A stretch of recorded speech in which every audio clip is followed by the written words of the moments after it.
Yo, yo, yo, tell me what you know. Welcome to the Sunshine Show. Woo!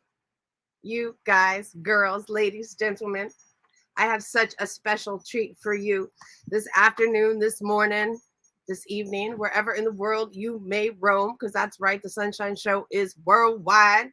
Worldwide. I have the one and only, the most amazing, the most fabulous, the most phenomenal, the most Bowie of them all. I have David Pastorius in the house. What's up, David? How you doing? How you doing? I'm doing good. It's been a minute since we've hung out, so I'm excited to catch up with you. It seems like you've been really busy, working hard. Yeah, it's starting to pick up a little bit, so that's good. Awesome. So, for the few people who may not know who you are, can you give us a brief introduction? My name's David. I'm a bass player. Currently, I've been playing with Pat Travers' band for about 6 or 7 years. I got my own band, Local 518, and yeah, that's pretty much it. Very nice. So you've been doing a lot of bass videos. I see you've been doing a lot of technique videos. How much of your day would you say goes into providing content? Uh, Sometimes, I mean, it really doesn't. I mean, some days I do, some days I don't. It really don't. Actually, you know what I've been doing a lot though is I've been going through a lot of old videos too Okay. that I've never posted. So I have a lot. I have so much different stuff to post from sometimes. So it's not all new. Some of it's new. So it's like here and there. It's not too crazy. Nothing too crazy.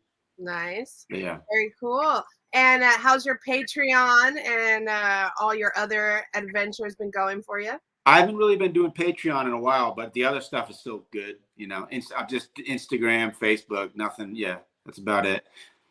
I couldn't really get the hang of Patreon stuff. You know what I mean? And it really, yeah. Sure. And how have the lessons been going? Lessons are going good. Those are starting to pick up here and there too. So that's a good thing.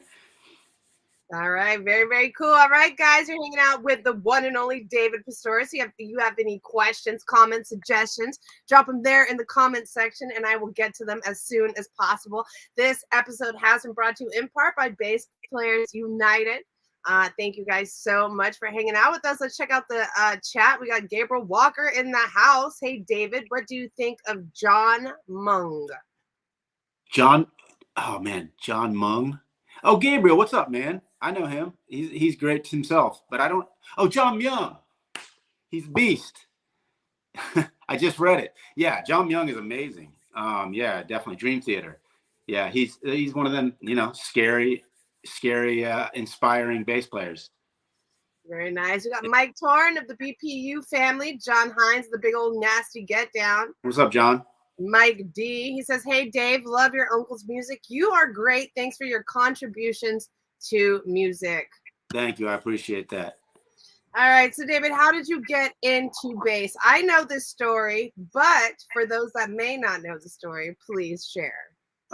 Yeah, it's funny because it kind of came out of nowhere to be quite honest. I had a buddy in school who named Sam, and one day after school I went to his house, and he had this like Sears First Act bass he pulled out of his closet, and he started playing the Chili Peppers version of Higher Ground.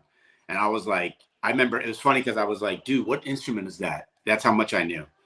And he was like, that's a bass, you dummy. That's what your uncle played. And I was like, that's what he played? And so it was funny because Jocko didn't really get me started. My friend Sam in junior high did. So so I was sold right there. And of course, after I started playing, I went back and, obviously Jocko is an influence and he's the man. But originally it was guys like Flea, Robert Trujillo, Les Claypool, guys like that, bands like that. Yeah, absolutely. Did you ever get much into playing jazz? Not too much. Not really the biggest. I mean, it depends on what you consider jazz, I guess. I mean, I like doing a lot of improv stuff, but as far as like the big, what is it, the book of jazz standards? Nah, it probably would do me some good though to look into it though. Yeah.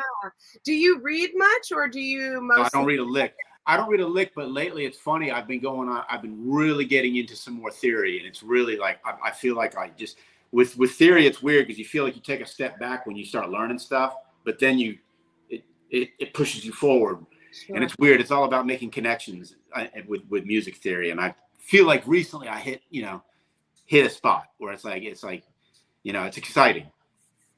Yeah. Have you been able to apply that to like your day-to-day techniques as far as like finding patterns and Yeah, for me, it's more about like I've always thought like I have like the rhythmic part down and the speed down, but a lot of times with when it comes to like I write music that's melodic, but when it comes to on the fly soloing melodically, I figured that I've always said that's like my weakest part of my game. So lately, it's cool.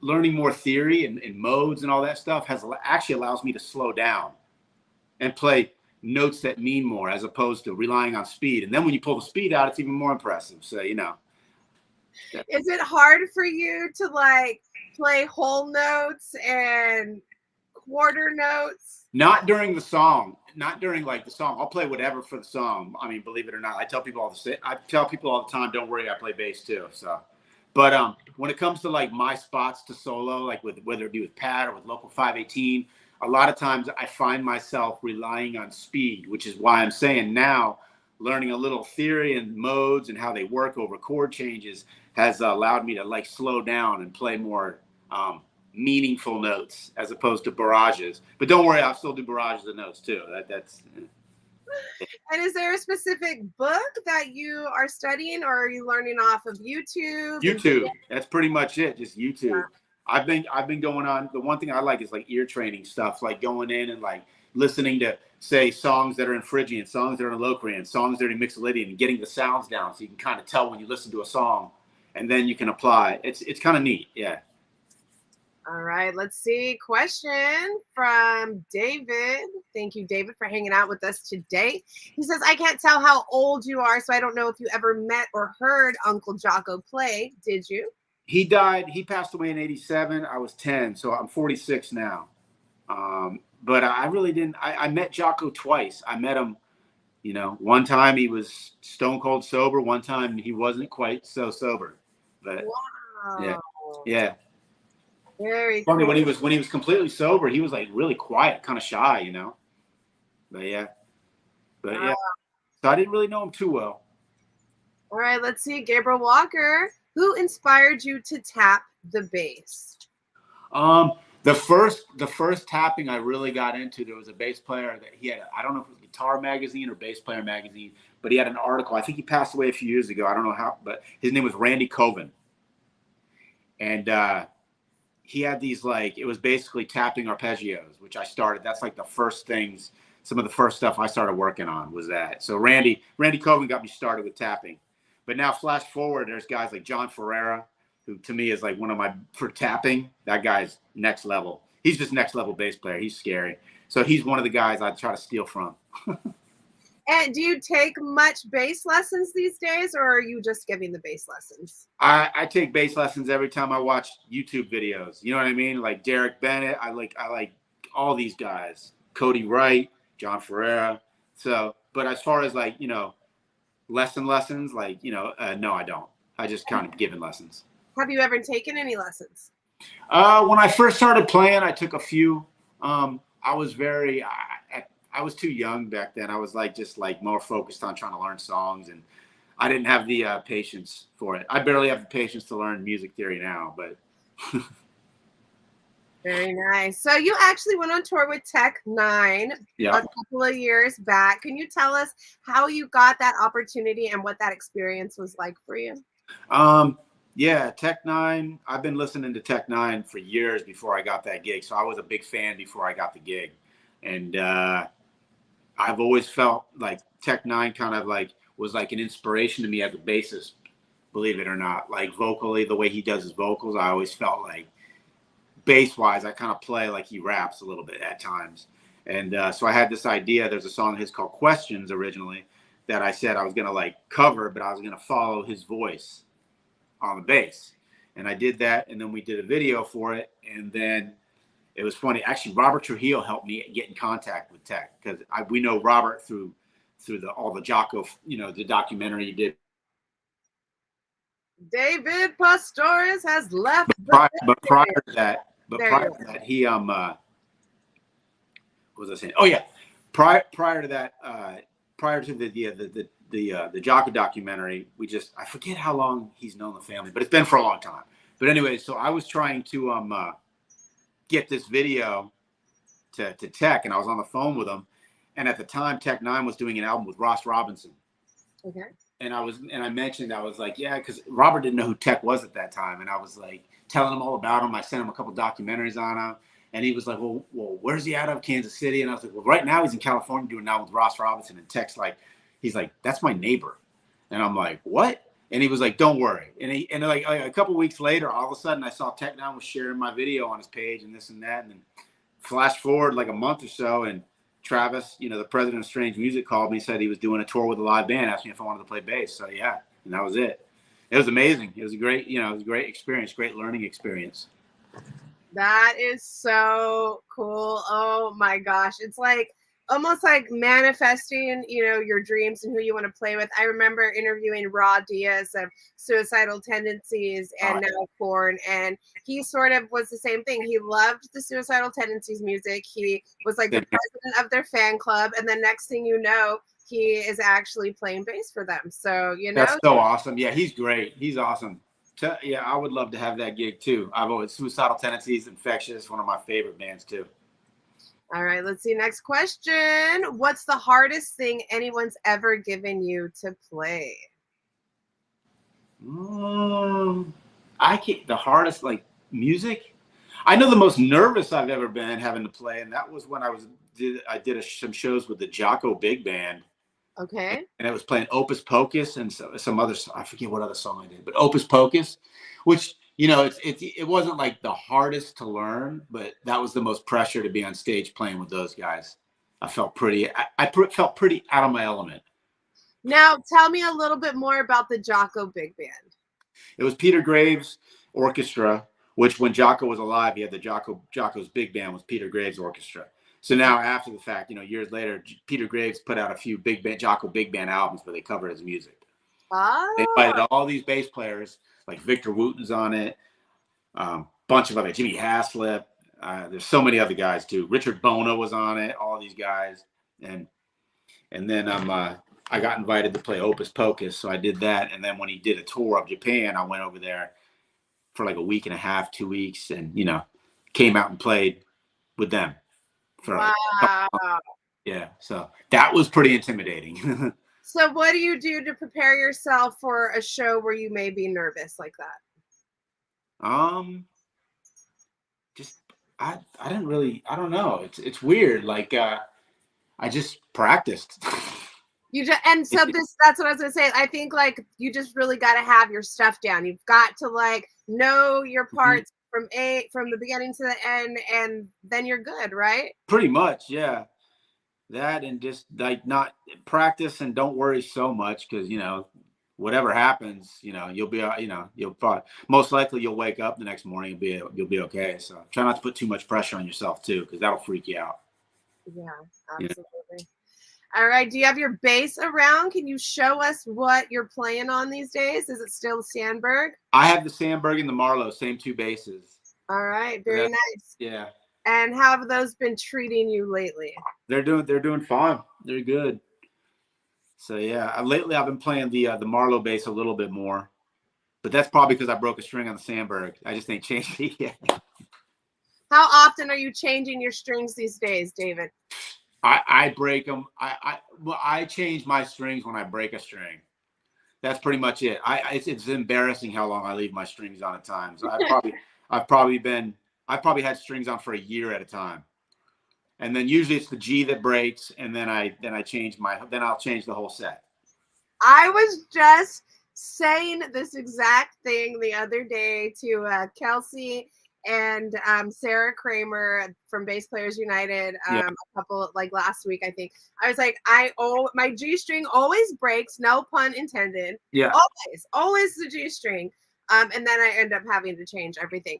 And I interviewed Dr. Funk last week, and he tells me he goes through strings every 6 weeks. Really? Yeah, I guess so. That makes sense. I could see that. But it's like, I don't, like I say, I pretty much, I don't know. Yeah, I should probably change my strings a little bit more than I do. But I don't know. I kind of like the sound of when they get old too. You know what I mean? I like the sound of the new strings and the old strings, different aspects of it. You know? Yeah, absolutely. How much of your day do you spend practicing? Um, it varies. I mean, there's days that go by where I don't even touch the bass too. You know what I mean? But I mean, there's like it's usually I just have it around, I pick it up and play it for a few minutes here and there. So if you add it up all the time daily, I don't know, it'd probably be like an hour, maybe. All right, Maybe very. more some days, maybe less some days. Yeah. Now, tell us what you're known for. I know you're known for your tapping, and you have a couple of other techniques. What are they? I would say most people that don't they consider me just someone that slaps a lot, you know, slapping. Um, I would say the string squeaky thing. That probably be it. All right, very nice. And how long did it take you to develop your own unique style and sound? Or I suppose you're still developing it now. Yeah, still am. I like I said, I feel kind of lucky that I've always had a short attention span when it comes to music in ways because it's kind of like helped me out because I've always had the ability to basically get the gist of certain other players' songs, but then I get kind of bored with it and go my way with it. You know what I'm saying? So basically, like as opposed to learning a Victor Wooten song perfectly, I would basically kind of get the technique down, then I'd be like going somewhere else with it.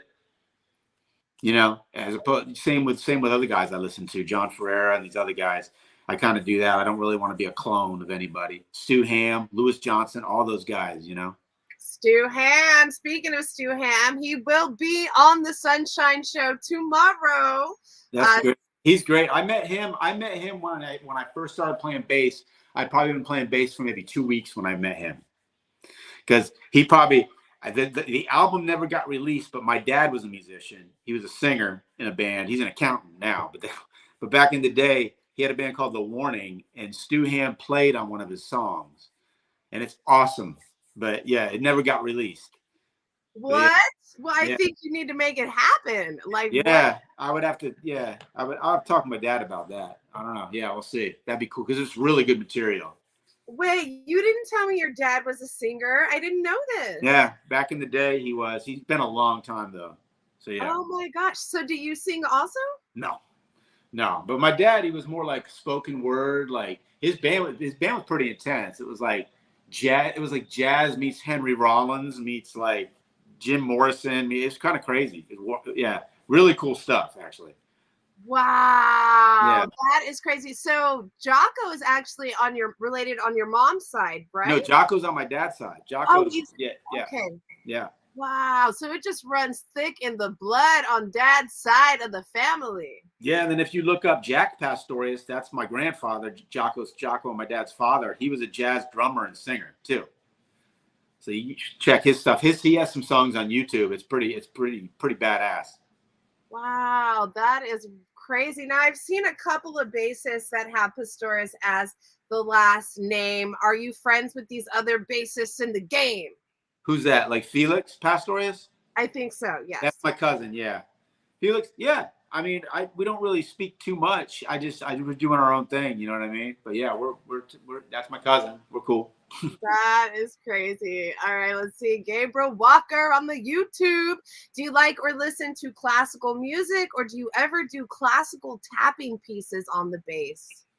Yeah, actually, I what was it? Man, I have to work it back up. I remember that, but I used to listen to nothing but classical music when I was really little. I used to be embarrassed to admit that I liked like any other music, like rock music. I don't know why. I was a weird kid. If there was a rock song, I'd be embarrassed to admit that I liked it. But I listened to a bunch of classical, like Edvard Grieg. I like Gustav Holst, you know, Mozart, all that stuff. But there was a song. It's the intro to this movie, A Clockwork Orange, that I learned on the bass, and I'll have to work it back up. It's really cool. I forget who wrote it though, but it's in the Clockwork Orange movie. Ah, very nice. Now, were you watching that as a young teenager, David? Clockwork Orange? Yes. Probably like 16, 17 when I saw it. Because that's an appropriate age for that movie. Yeah. Yeah, I had a buddy in school that like was infatuated with that movie. He could quote the whole movie, like literally everything. It was a little weird. Oh my gosh, y'all. So I'm in Santa Cruz right now. The weather is crazy. We're having like an atmospheric river, and my 200-pound pig is refusing to come inside. Like, I'm afraid it's going to end up in the Wizard of Oz by the end of this interview, but I'm keeping my eye on him over here. But if I have to run off to get him, that's what I'm doing. I'm chasing down my pig. All right. David, so you're in Florida, right? Yes. All right, very good. Now, do you tour often these days, or you're just playing like, you know?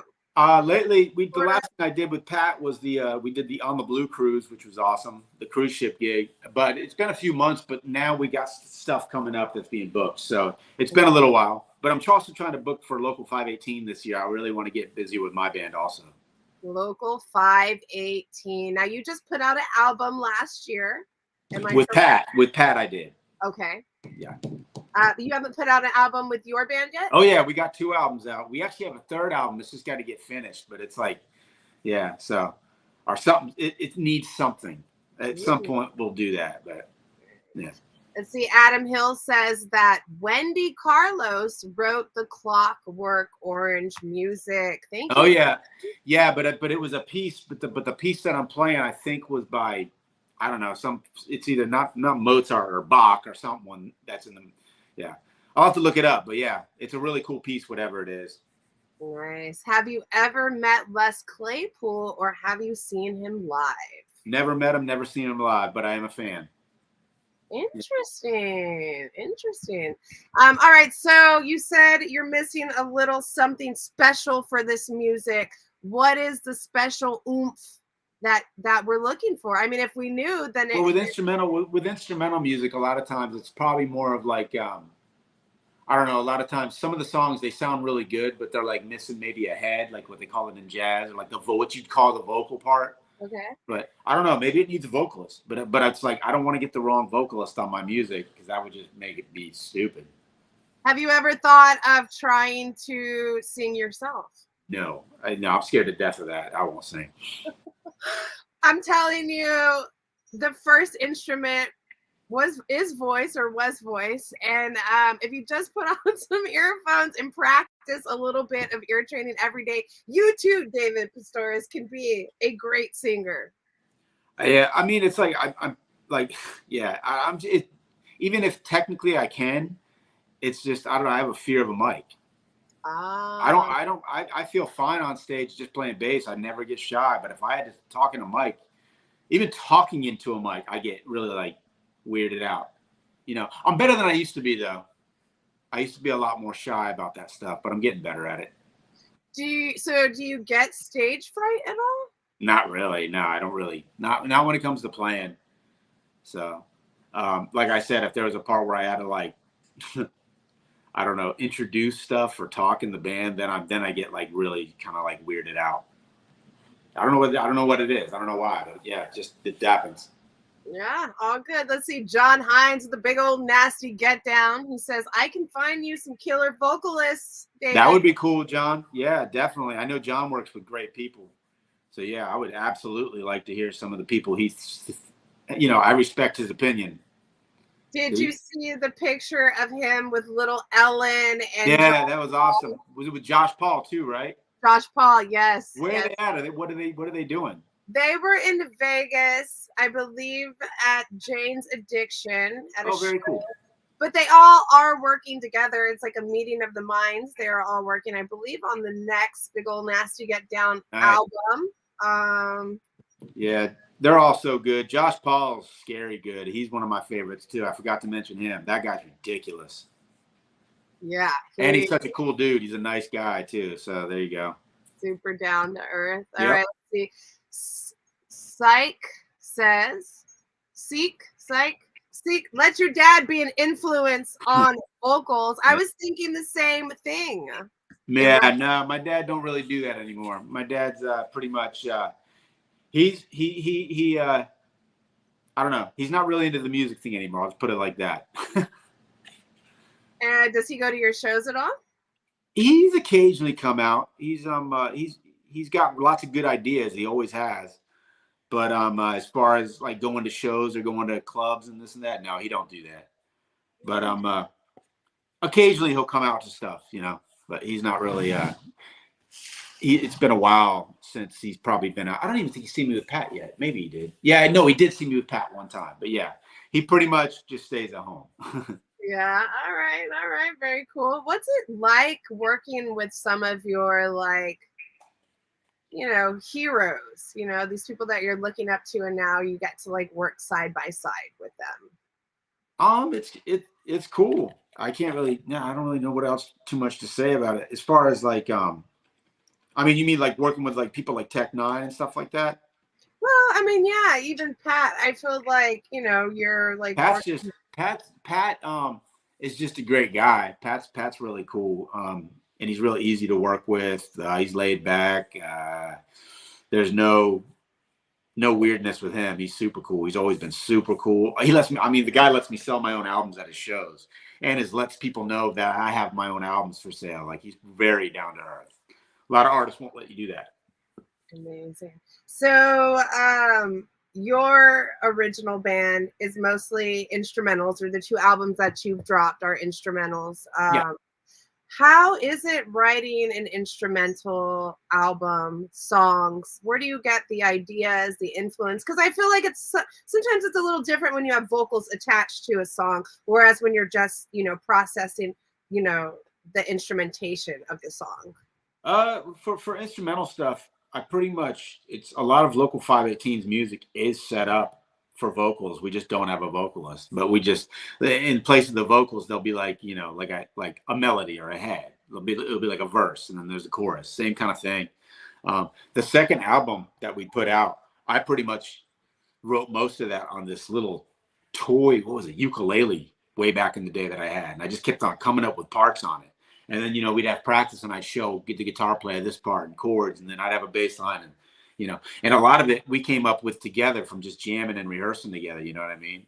Al writes a lot of stuff. I write a lot of. Al, the guitar player for Local 518. Alex contributes. We all contribute. So. All right, very nice. How did you meet your band?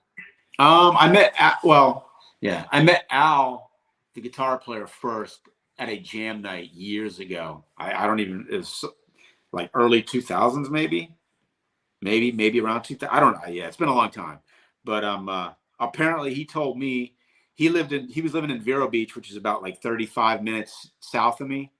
And what he tells me is he got in a fight and broke up with his girlfriend at the time that night, and just got in his car and started driving. And then he showed up in Melbourne, Florida. There was some jam session that he just showed up at, and then that's how we met. It was meant to be. Yeah. Oh, wow. Okay. So is that your drummer or your guitarist? That's the guitar player. All right. So we started jamming together first, and then we had this one drummer, Nate, and we played with him. I still play with him sometimes, but he ended up doing other stuff. So then we got Alex Petrosky, who's now the drummer for Pat Travers too, and Alex is just incredible. All right. Tell me the characteristics you look for in that perfect drummer. It's chops aren't that important. Although Alex has got tons of chops, but to me, chops just at the end of the day, just timing and playing in time. That's really 80% of it, I'd say. Does your drummer have like a metronome that he uses, or is he just like a perfect time? Yeah, he keeps pretty damn good time. Yeah, so he doesn't play to a metronome. Wireless, or are you attached to a cord? Say that again. Are you wireless, or do you attach to a cord? I don't like wireless. I did that for like 2 shows with Tech, and I told them I'm not doing it anymore because it's like, I don't know, whatever. Maybe they've improved since then, but last time I used wireless, it seemed like it definitely affected the sound. And it's just pointless. And I'm like, I'm not like jumping all over the stage anyways. Why do I gotta be wireless? It's stupid. Just for me, just give me a cord. Okay. Very good. Let's see. Frank, he says, Mr. Pastorius, what type of strings do you use? I think right now I have Diodarios on there. I think. Sometimes Slinky though, whatever. I think the last set that I got right now though are Diodarios. I like those, and I like Slinky. I don't know. I don't necessarily have too much of a preference. Okay. Yeah. That's interesting. So you're just still trying them out. Yeah, unless a company wants to give me strings, then I love them the best. That is the right answer. What about your rig? What are you playing through these days? Lately, I've had this Phil Jones bass amp for local gigs, which is it's awesome. It's really small, but it packs a serious punch for the size of it. It's yeah, I like the sound of that. And then usually when I go on the road with Pat, I I I prefer the old school, like, 810 Ampeg. Yeah. That's what I like. So, but I'm not too picky. I can kind of make whatever work. Very cool. Are you going to be at NAMM this year? Not that I know of. I would like to go though, but as of right now, no plans to. We need to bring David to NAMM. All right. Yeah. We're manifesting it in the universe. Yeah. I am having a great time today. You guys are hanging out with me and David Pastorius here on the Sunshine Show. Let's see, Dawn, my beautiful secretary, would like to know, do you use pedals, David? Not really. Nothing against them. Although I like them when I get a chance to like in the studio to play with them, they're fun. But every time when it comes to live, I don't know. I've just never really gotten too into it. I had to use pedals when I toured with Carl Palmer, when I did the shows and I had no idea I needed to use pedals. I got to the first rehearsal and there was this big pedal board with like 8 different pedals. And I was like, what is that? And he's like, those are your pedals. And I was like, I've never used pedals. And he goes, you do now. So I was like, and I was like, oh no. And he's like, don't worry, you'll be tap dancing in no time. But it was funny because slowly as the tour went on, I would slowly get rid of pedals. And I ended up basically using, it was like octave distortion and some other overdrive thing or whatever. But yeah, it was cool. But I just prefer, for the most part, I just prefer the normal bass sound. Yeah. I like chorus, maybe a little bit of chorus and octave and distortion, probably about as far as I can see myself going now. All right, very nice. Let's see, Gabriel Walker, thank you so much for all the questions. I appreciate your contribution to this chat. He would like to know, who's a bass player that influences you that not many people may know about? I would tell anybody, like I said, I mean, people know about these guys, but I would say definitely look up Cody Wright. Definitely look up John Ferreira from what is considered the Source. I don't know. Have you heard John? I don't think I have. I'm He's a little someone to reach out to. You should get him on your show because he's a great dude. He's awesome. So yeah, he's sick. That guy is scary. But yeah, Cody Wright, John Ferreira are some of my biggest influences right now that I can think of. There's so many others though. And as soon as we get done with this, I'll be like, why didn't I say him? Yeah. Well, Cody, so I interviewed Cody, I believe last year. Yeah. And he's such a cool dude. He actually did the soundtrack to a video game, and I cannot remember. Yeah, what is it? Toe Jam and Earl. Toe Jam, yeah. Yep. That is so freaking cool. I've also had a guest on here, Cooley Ranks, and he is a voiceover for one of the characters for Grand Theft Auto. Oh, wow. Yeah, I just think it's Cooley Ranks. Is that from the Pilfers? Yes. We opened for the Pilfers back in the day. I was in a band called the Nature Kids out of Orlando, Florida. It was like a hip hop, like hippie hop. It was like, yeah, it was cool though. They were really good, and we did a bunch of shows with the Pilfers way back. Oh wow, yeah, Cooley is the man. Yeah, very very cool guy. Let's see, Tio. Saludos, sunshine. Have a fun day, all of you. Thank you so much for hanging out. Let's see. Dimitri wants to know, what is your favorite key to play in?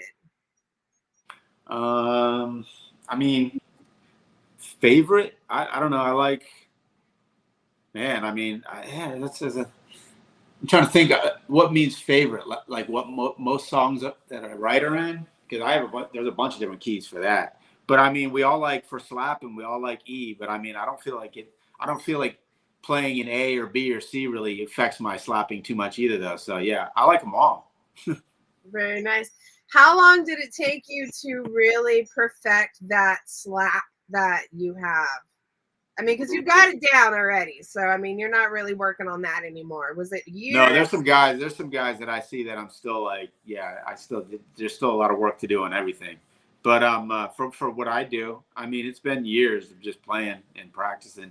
I tried to start slapping right away. One of the first things was obviously because the Chili Peppers version of Higher Ground. So right off the bat, I was trying to learn that. You know, it took me a long time. And then Stone Cold Bush, the little bass breakdown, and that was like, I remember working on that too, and being so excited when I got that down. But yeah, so yeah, it's a work in progress still though. There's just like a certain rush that one gets when you finally are able to like play a certain piece that you've been like really working on. Yeah, It's really an adrenaline rush, I guess. yeah, definitely. Did you see Little Ellen put out that video of Hysteria by Muse? No. Oh my goodness. I was like, okay, I'm hanging up my bass now and I may never pick it up again because it's like these kids these days are just phenomenal. It's awesome. It's really cool. I mean, it's really neat to see. There's so many like scary young players now. And it's funny because a lot of some older players will like hate on it, but I'm like, why? Just learn from it, you know. You are seeing like kids like as little as like 4 and 5 picking well, up. I know, and it's crazy. They got the YouTube and this and that, but we got the same advantages now. So you know, we got the same thing. So there's no excuses. Just try to keep up. Discipline, patience, yeah, and a lot of practice. It's got to become a part of your routine. And yeah, I agree. You cannot hate on the children because they have the tools that we have. The tools we have access. Everybody does, and they're free. They're literally right there. I mean, we got to pay for internet, I guess, but it's just a lot different. It's so different. The game has changed, baby. Yeah. All right. How active are you on your YouTube? Are you doing a lot of like reels, shorts? A little bit more lately. I've been putting up some stuff, but it's been a few weeks now. But yeah, I don't really. Yeah, it's weird. Like I would say I'm the most active on Facebook.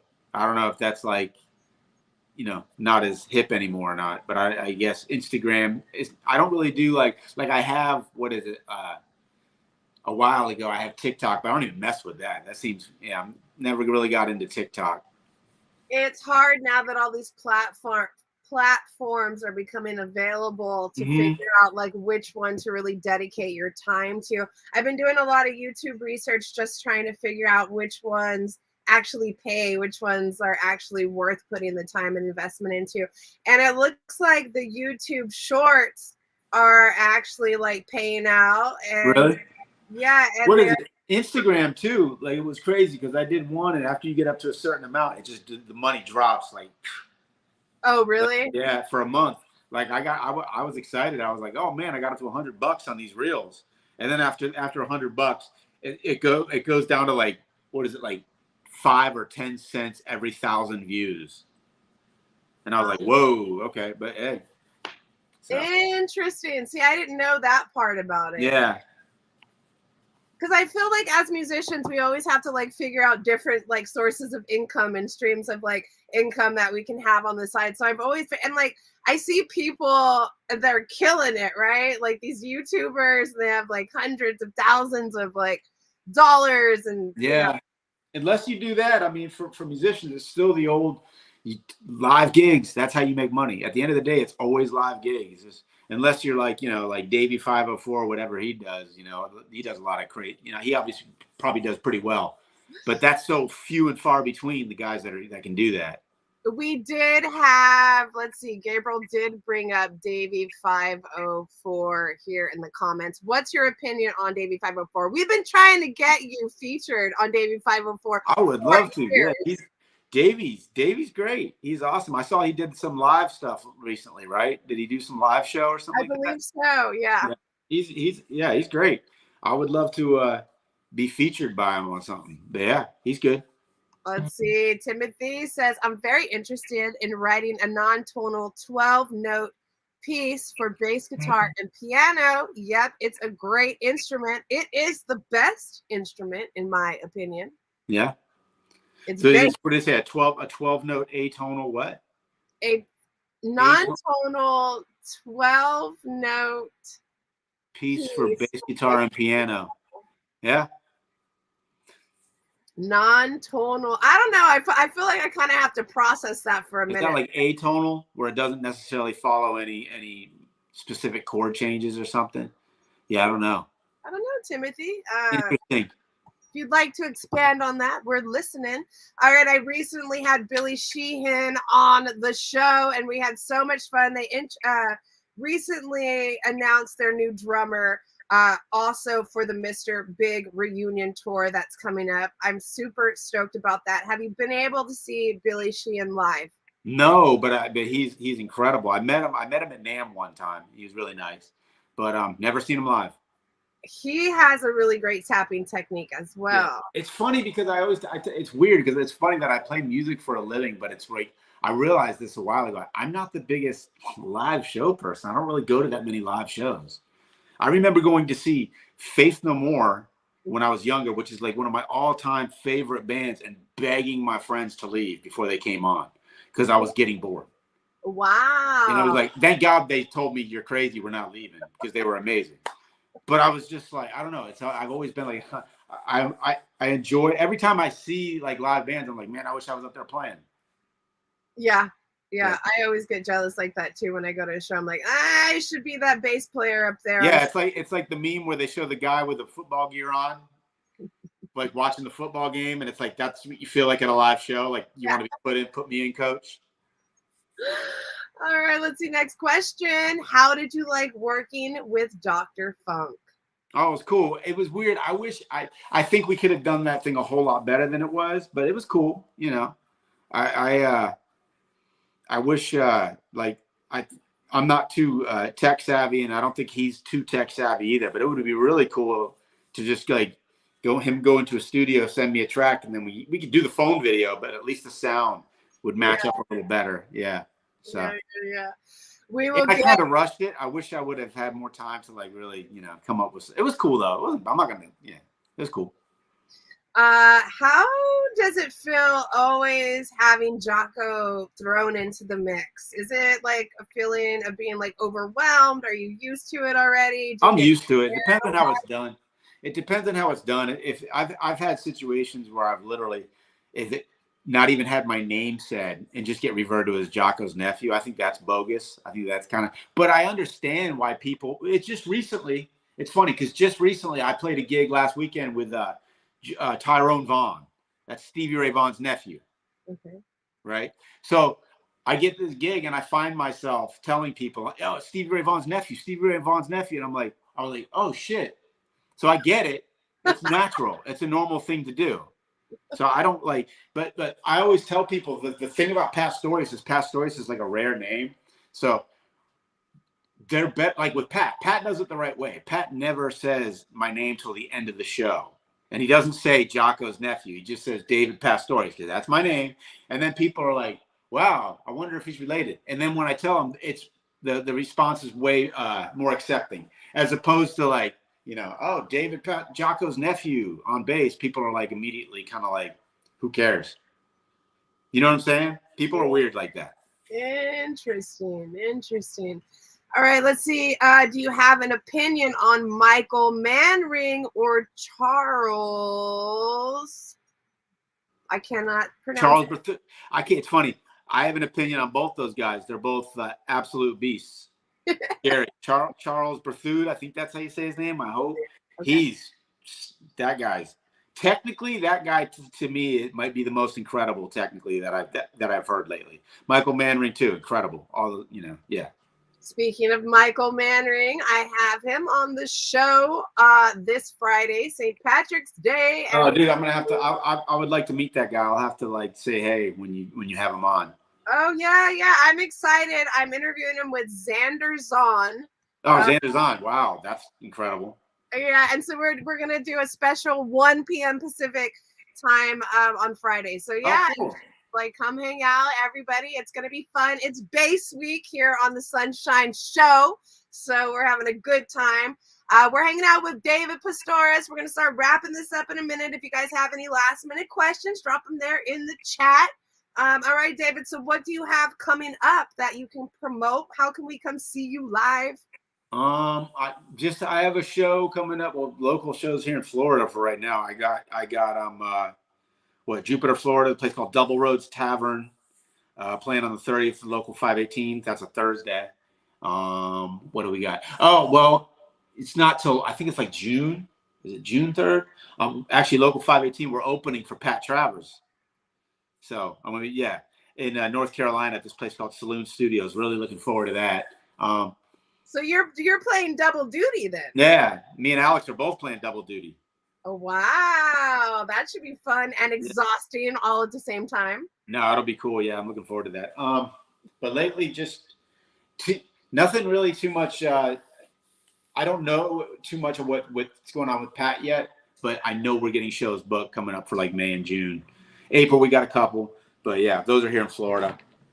But other than that, just doing lessons. If anybody's interested in lessons, message me, hit me up. Yeah, that's about it, I guess. Everybody go follow David and his social media. He always gives a lot of techniques, a lot of just cool little demonstrations, and you can always learn from his page. So go and follow that today if you're not already following that. Go follow his band, Local 518, Local 518. Yep. Yes, you guys, we're having a great time. How can I contact you for lessons? Stevie Ray wants to know. Actually, this page right here, just David Pastorius. Just you can message me or email if you dvpastorius@yahoo. Very nice. But yeah, or message me on Facebook. You're still on that Yahoo. Yeah, I've had that one forever. That's probably the second email I've ever had. Oh my gosh, me too. I'm still on that Yahoo tip, you guys. Yep. All right. So last question. Actually, I have two questions. Then we're gonna get out of here. If you could throw a dinner party for any 5 musicians, dead or alive, cool. Who would those 5 musicians be, and what would you serve at your dinner party, David? That's a hard question. I don't really know what I'd serve. But I can say, like, I don't know. Oh man, that's a hard question. 5 musicians, dead or alive. Well, I'm a big fan. I've never met Mike Patton. I would like to talk to him. Jocko. I would like to. Yeah, Jocko definitely.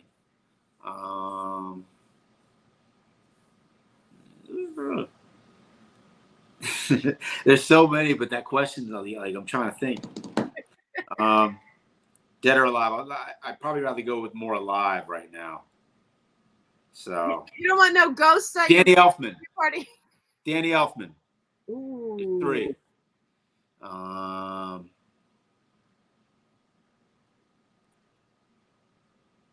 Yeah, I'm at a standstill right there. Do you have a favorite Danny Elfman soundtrack? Yeah, actually. Well, when I was younger, Forbidden Zone is one of my favorite. That's one of my favorite. I really like that. And Edward Scissorhands. Yes. Really dug Edward Scissorhands, the music in that. Forbidden Zone, that's a freaky deaky movie, David. Yeah, Forbidden Zone. Yeah, me and my friends watched that over and over. It was like Richard Elfman, his brother, did it. Yeah, that was an out there film. Yeah. All right. So we're at 3. We're at Mike Patton, Jocko, and Danny Elfman. You have 2 more left for your dinner party. Just people to meet and talk to. I'd like to meet David Yao from Jesus Lizard. Okay. Yeah. I think. I'm trying. Yeah, I'm no good at these questions. You're so close to the end.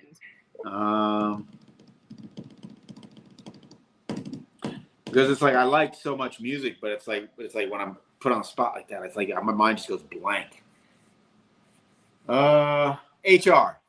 Ooh, Bad Brains. HR. I would like to meet HR. This is a very eclectic dinner party. Yeah. What kind of food are you serving at said dinner party? I don't know. They're probably all over the place. I'm guessing they're probably like vegans and stuff too. I'm not, but they probably are. So whatever they want. Oh, what a kind host you are.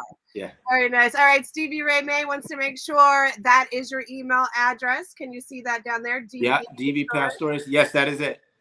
Very nice. Thank you, Stevie Ray, for putting that in the chat. You guys make sure to go hit up David for some bass lessons. He is the man. All right. Last question. What's your best piece of advice you can give all musicians listening at home? I don't know. Try not to become jaded. Keep an open mind, and that's about it. Just keep, be willing to learn all kinds of different music, even if it's not necessarily your thing. You can always like morph it into your thing, kind of. So just keep an open mind, play everything, and yeah, just don't hate on other musicians. I like that one. That's an important one. We need to be lifting each other up instead of being so competitive and. Yeah. Instead of getting jealous of other music, like when we were going back to like the whole YouTube thing, and people are like, oh, it's so easy for them. It's not so easy for them. They have to put in just the same amount of practice that we do. So, I love, David, how you like separated yourself away from the YouTube. Like we're looking at you like you're like, and you're, never mind. You're putting yourself in the same category as us, but you're a them. You're one of these. Really? Like, no, but yeah, I appreciate that. But no, I feel like yeah, there's just so many players out there that are like but it's like the old cliche thing where they say your only competition's in the mirror. That's kind of the way people should look at it, kind of, and just have fun, because that's like Victor Wooten says, it's called playing music for a reason. So have fun with it and just be happy you get to do that. And yeah, don't become a jaded asshole musician. That's all. Very nice. Great words from the man himself. All right, guys, we're going to start getting out of here tomorrow. I have Stu Ham on the 16th. I have Kaya Hall on the 17th, St. Patrick's Day. I have Michael Manring and Xander Zahn at 1 p.m. And then I have Allison Blake of Flumox at 6 p.m. Pacific time for Bass Week. What? Yes. All right. Awesome. All right. Stephen Lewis says, you the man, David. Thank you, Stephen. All right. Is there anything else you want to say before we get out of here? I think that's about it. All right. Very good. All right, guys, until next time, make sure you're kind to everybody around you. You never know the battles people are facing. Try to keep a smile on your face and stay safe out there. It's a dangerous world. This episode has been brought to you in part by Sunshine and the Bass Kids and Bass Players United. All right, David, on 3, we're going to say bye. You ready? Yep. All right. 1, 2, 3. Goodbye.